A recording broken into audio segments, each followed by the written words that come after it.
இன்றைக்கி டே பார்த்திங்கன்னா ரொம்பவே ஸ்லோ தாங்க ஸ்டார்ட் ஆச்சு. என்னென்னு பார்த்தீங்கன்னா இன்றைக்கி வந்து சனிக்கிழமை அப்படின்றதுனால ஸ்கூல்லேருந்து லீவ், அதனால் வந்து டே ரொம்ப ஸ்லோவாக தாங்க ஸ்டார்ட் ஆச்சு. மார்னிங் பார்த்திங்கன்னா நைட்டே பாத்திரம்லாம் விளக்கி கழுவி வைக்கல. சரி காலையில் லீவ் தானே பொறுமையாக செஞ்சுக்கலாம்னு சொல்லிட்டு விட்டாச்சு.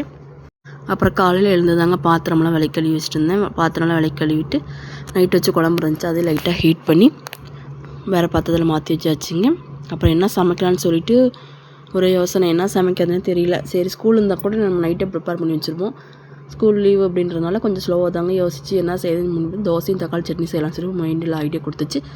சரின்னு சொல்லிட்டு லைட்டாக ஒரு கப்பு டீ போட்டு குடிச்சிட்டு லைட்டாக வீட்டையும் க்ளீன் பண்ணி விட்டுடுச்சு. க்ளீன் பண்ணதுக்கப்புறம் கொஞ்சம் பாப்பாவுக்கு டைம் ஸ்பெண்ட் பண்ணிவிட்டு விளையாட வச்சுட்டு அப்புறம் ஜியோ மார்ட்டில் வேறு பொருள் ஆர்டர் போட்டிருந்தோமா, அதை வர வரைக்கும் கொஞ்சம் நேரம் வெளியில் வேடிக்கை பார்க்கலான்னு சொல்லிட்டு மார்னிங் வியூ வந்து இங்கே நல்லாயிருக்கும், பார்க்கறதுக்கு ரொம்ப சூப்பராக இருக்கும். சரின்னு சொல்லிட்டு வியூ பார்த்துருக்கிறப்போ ஒரு கிளைமேட்டு பார்த்திங்கன்னா நீங்கள் காலைல சூப்பராக இருந்துச்சு. லைட்டாக தூரல் மாதிரி போட்டதா, சரி வேடிக்கை பார்த்துட்டு இருந்தேன். அப்புறம் வெங்காயம் தக்காளிலாம் கட் பண்ணி வைக்கலான்னு சொல்லிட்டு அதையும் கட் பண்ணுறதுக்காக வந்துட்டேங்க.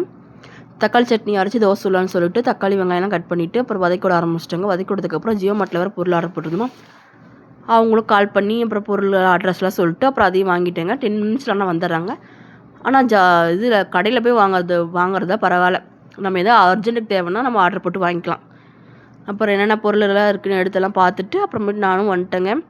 சட்னி அரைக்கிறது வந்துச்சு. சட்னி நல்லா ஆற வச்சுட்டு அதையும் அரைச்சிட்டு தாளிச்சதுக்கப்புறம் தோசை சுட்டு கொடுத்து தம்பியும் சாப்பிட வச்சாச்சுங்க. அப்புறம் பாப்பாவுக்குன்னு தோசை ஊட்டி விட்டுட்டு அப்புறம் நானும் சாப்பிட்டுட்டு அப்புறம் வீடியோ எடிட் பண்ண வேலை இருந்துச்சு. அப்புறம் வீடியோ எடிட் பண்ணணும்.